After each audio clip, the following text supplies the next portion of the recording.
तो ब्रह्म क्या है? क्या हिंदुओं के ईश्वर ब्रह्मा ही ब्रह्म है? लेकिन उसे तो ईश्वर माना गया है, और ईश्वर तो खुद ब्रह्म का ही अंग है, फिर वह ब्रह्म कैसे हो सकता है?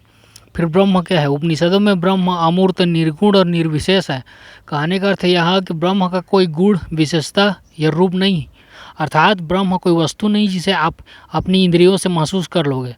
अतः ब्रह्म बुद्धि और मन से परे है, और यह जरूरी नहीं कि जो हमारी बुद्धि से परे है उसका अस्तित्व नहीं। यह जो ब्रह्म शब्द है यह ब्रीह धातु से बना है, जिसका अर्थ है बढ़ना, फैलना या विस्तारित होना।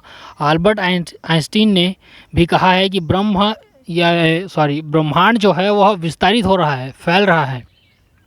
और यह विस्तार से अर्थ चीज़ों का खाली जगह की ओर गमन करना नहीं है। ऐसा नहीं है कि जो ब्रह्मांड है उसमें चीज़ें जैसे उल्का पिंड, ग्रह और तारे किसी दूसरी जगह की ओर, जो खाली जगह है वहाँ की ओर बढ़ रहे हैं। अंतरिक्ष में कोई पहले से निर्मित जगह नहीं है जिस ओर चीज़ें बढ़ रही हैं, केवल विस्तार है, परम विस्तार। क्वांटम फिजिक्स के अनुसार ब्रह्मांड अपने आप विस्तारित हो रहा, और यह बिग बैंग की घटना के बाद से ही फैला जा रहा, और कहाँ तक फैलेगा इसका कोई अनुमान नहीं। इसे ऐसे समझें, हम पृथ्वी में रहते हैं, पृथ्वी सौरमंडल में आती है, सौरमंडल आकाशगंगा में आती है, आकाशगंगाओं का अपना समूह है। ब्रह्मांड में और केवल एक ही गंगा आकाशगंगा नहीं है जिसके अंतर्गत 8 ग्रह आते हैं।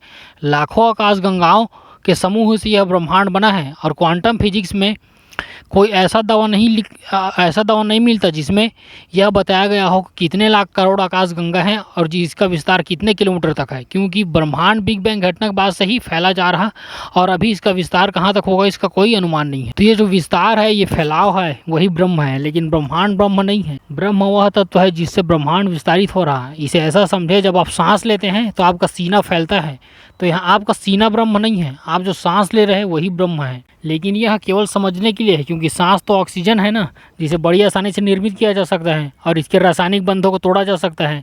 लेकिन ब्रह्म जो है वह अमूर्त और निर्गुण है, अर्थात उस परम तत्व को बुद्धि से नहीं जान सकते, क्योंकि हम खुद भी ब्रह्म से निर्मित हैं। इसलिए उपनिषदों में कहा गया है सर्वम खलु इदम ब्रह्म, अर्थात सब कुछ ब्रह्म है। इसे ऐसा समझें कि ब्रह्म एक सागर है जिसमें मछलियाँ, शार्क, व्हेल, ऑक्टोपस, डॉल्फिन, कछुआ, सील, सभी तरह के समुद्री जीव जंतु मौजूद हैं। अर्थात सूर्य, चांद, तारे, आदमी, पशु, पत्थर सभी मछलियाँ और ब्रह्म सागर हैं। तो मछली पूछती है सागर क्या है, मुझे दिखाई कहीं नहीं देता, मैं मरूंगी तो सागर में विलीन कैसे होंगे, मैं तो अपने घर में मरूंगी ना, जो चट्टानों के पास है। मछली सागर में ही पैदा होती है, सागर में ही विचरण करती है, सागर में ही समाप्त हो जाती है। ठीक इसी तरह ब्रह्म है, जिसे छंद योग उपनिषद में तज्जलन कहा गया है। तज सभी भूत जीवात्मा उसी में पैदा होते हैं, और तल अर्थात सभी भूत उसी में तल्लीन रहते हैं, और तदन सभी भूत उसी में वापस चले जाते हैं। इसलिए सर्वम खलु इदम ब्रह्म, अर्थात सब कुछ जो हमारे आसपास देखते हैं और जो अंतरिक्ष तक फैला हुआ है सब कुछ ब्रह्म है। इसे और आसान करते हैं, संसार के सब पदार्थ 2 श्रेणियों में विभक्त हैं, जड़ और चेतन। प्रत्येक पदार्थ जो भी चल या अचल है के अंदर कोई न कोई शक्ति विद्यमान होती है। किसी भी शक्ति में भलाई या बुराई स्वभावतः नहीं होती, उसके सदुपयोग से भलाई और दुरुपयोग से बुराई का हमें पता चलता है। तो जो लोग नहीं जानते कि जल और अग्नि पदार्थों में क्या शक्ति है, वे इसका उपयोग भी क्या कर सकते हैं। जिसको जितना ज्ञान है वे उतनी ही शक्ति का प्रतिपादन करके अपने को अनुग्रहित करते हैं। जैसे जल के अंदर विद्युत है, पर उसे प्राप्त करने के लिए करोड़ों लीटर जल को घुड़का दो तो भी वह प्राप्त नहीं होने वाला। लेकिन जल विद्युत का ज्ञान प्राप्त कर लेने के बाद उस जल को सुचारू रूप से घुड़का कर टरबाइन चलाकर विद्युत को प्राप्त किया जा सकता है। तो इसलिए जो ब्रह्म है उसका ज्ञान हमको आत्मज्ञान से होता है, तभी हम आत्मज्ञान से जान सकते हैं कि ब्रह्म क्या है। ब्रह्म का 2 भागों में बांटा गया है, पर ब्रह्म और अपर ब्रह्म। पर ब्रह्म या परम ब्रह्म, ब्रह्म का और रूप है जो निर्गुण और असीम है।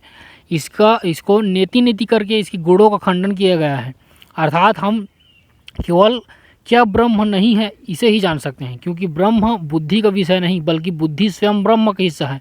और अगर आपको खुद के अस्तित्व को सिद्ध करने कहा जाए तो आप कैसे करोगे? क्या आप खुद के अस्तित्व को बुद्धि और तर्क से सिद्ध कर सकते हो? अगर कर सकते हो तो आप केवल शरीर को सिद्ध कर सकते हो, इसके भीतर जो जान है उसे नहीं। ठीक इसी तरह ब्रह्म भी स्वयं सिद्ध है, उसे सिद्ध करने के लिए किसी और इंद्रिय या फिर किसी और माध्यम की जरूरत नहीं पड़ती, क्योंकि ब्रह्म स्वयं सिद्ध है। अपर ब्रह्म, यह ब्रह्म का वो रूप है जिसमें अनंत शुभ गुण हैं, जो पूजा का विषय है, इसलिए इसे ही ईश्वर माना जाता है। अद्वैत वेदांत के मुताबिक ब्रह्म को जब इंसान मन और बुद्धि से जानने की कोशिश करता है तो ब्रह्मा माया की वजह से ईश्वर हो जाता है, क्योंकि अनंत गुण तो केवल ईश्वर में हो सकते हैं। ब्रह्म तो निर्गुण है, फिर बुद्धि निर्गुण को कैसे जानेगी। और ब्रह्म कोई रसायन, गैस या धातु और धातु तो है नहीं जिसका कोई एक गुण होगा।